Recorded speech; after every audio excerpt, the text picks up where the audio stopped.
రీసెంట్‌గా ఒక మూవీ అయితే చూసా. దాని పేరు 'drug me to hell'. So, ఇది 2009లో వచ్చింది. మూవీ అయితే ఎక్సలెంట్ ఉంటది. సో, ఈరోజు వీడియోలో ఈ మూవీ రివ్యూ తెలుసుకుందాం. సో, వీడియోని ఎవరైతే కొత్తవారు చూస్తున్నారో మూవీ స్టోరీస్ కోసం మన ఛానల్ తప్పకుండా సబ్స్క్రైబ్ అయితే చేసుకోండి. ఇక కథ విషయంలోకి వెళ్ళిపోతే ఈ సినిమా 1969లో అయితే స్టార్ట్ అవుతుంది. ఒక కుటుంబం తన కుమారుడిపైకి వచ్చిన ఆత్మను తొలగించడానికి సహాయం కోరుతూ ఒక మంత్రగాన్ని కలుస్తారు. సో, కానీ ఆ ఆత్మ అతన్ని భయంకరమైన రీతిలో నరకానికైతే లాగి తీసుకెళ్ళిపోద్ది.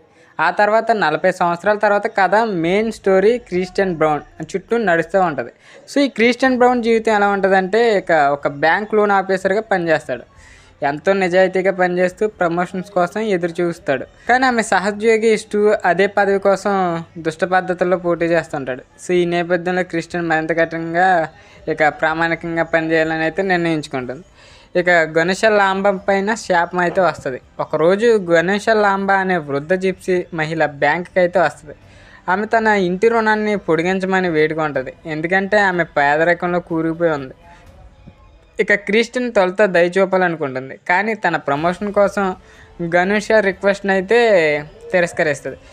గణేష ఆపాదించబడటంతో కసిగా క్రిస్టియన్ షాపింగ్ మాల్ పార్కింగ్లో లాట్లో అయితే ఎదుర్కొంటుంది.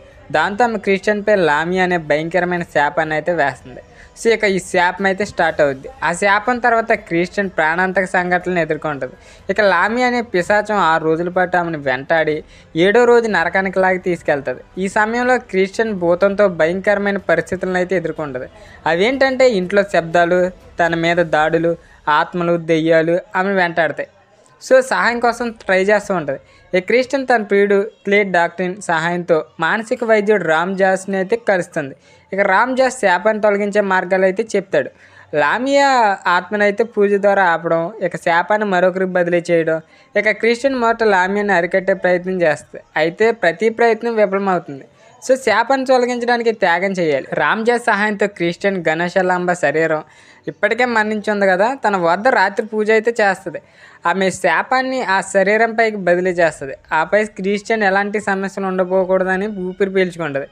క్లైమాక్స్కి వచ్చేసరికి క్రిస్టియన్ బాగానే ఉందని అనుకుంటున్న సమయంలో శాపం తొలగించబడలేదని తెలుస్తుంది. అసలైన లామియా శాపాన్ని తీసే లెటర్ను గణేష లాంబాకి అయితే బదిలీ చేయాల్సింది.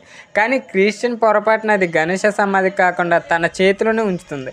సో, చివరికి లామియా క్రిస్టియన్ రైల్వే స్టేషన్లో నరకానికి అయితే లాగుతుంది. క్రిస్టియన్ ప్రియుడు క్లే ఆమెను కాపాడలేకపోతాడు. ఈ సంఘటన అతన్ని తీవ్రంగా మానసిక వేదనకు అయితే గురి చేస్తుంది. ఈ మూవీ మొత్తం స్టోరీ ఎలా ఉంటుందంటే చివరికి భయానక రీతిలో ముగుస్తుంది ఈ స్టోరీ. ఈ కర్మకు సంబంధించిన గాఢమైన మెసేజ్ అయితే మనకి అందిస్తారు. సో, చేసిన తప్పులు మన జీవితంలో ఎన్నో తప్పులు చేస్తుంటాం కదా, ఎంతటి భయంకరమైన పరిణామాలకు దారితీస్తే ఈ మూవీ అయితే చూపిస్తుంది.